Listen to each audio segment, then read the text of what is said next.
Hey guys! Today we're going to talk about a special type of poem that you may have heard before, but we haven't talked about it yet this year. And it's called a haiku. And a haiku is a very specific type of poem. It always has 3 lines. The first line can only have 5 syllables.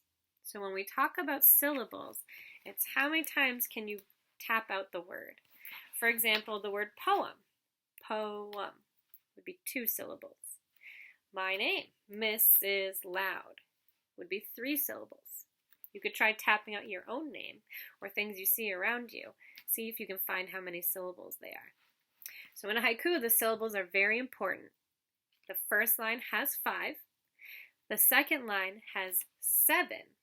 And then the third line has 5 again. They don't need to rhyme or have any certain type of rhythm. They just have to follow those rules. 3 lines, 5 syllables, 7 syllables, 5 syllables. So I'm going to read you some haikus today from a really cool book called Haiku Hike.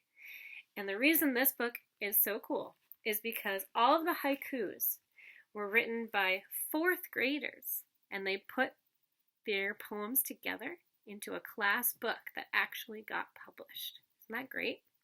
So every poem I read is written by a 4th grader. And the reason it's called Haiku Hike is because as a class, they went for a hike outside. They took down notes of things that they noticed and described them, and then they chose one of those things to write a poem about. So the first poem I'm going to read is about an oak tree. And you can see at the bottom, they put some of the notes that the author had written about oak trees. And up here is that 3-line haiku poem. I'm going to read it now. Crisp leaves glistening, purple acorns bursting out, the mighty white oak. There it is. This one's about spring peepers, which hopefully we're hearing now.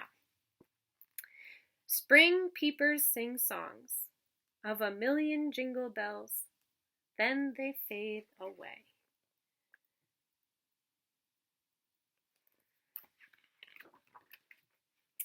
Now this one's about a flower called a trillium. Trillium in spring, purple petals in the sun, you see it blossom.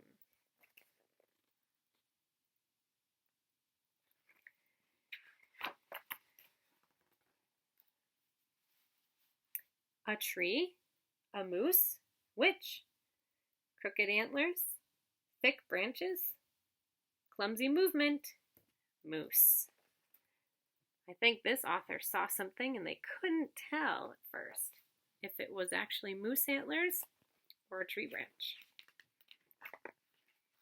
Okay, here's our last one about dragonflies. Little dragonflies, waiting for the wind to come, so they can fly high.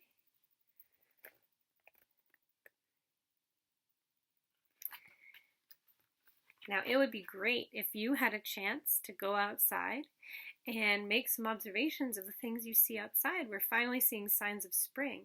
Maybe you could write a haiku. And remember the rules. 3 lines, 5 syllables, 7 syllables, 5 syllables. You can also choose one of the poems from our packet and read that and answer the questions that go with it as well. If you do write a haiku, I'd love to see it. And if you bring an illustration with it as well, that would be great. Have fun with it. Bye.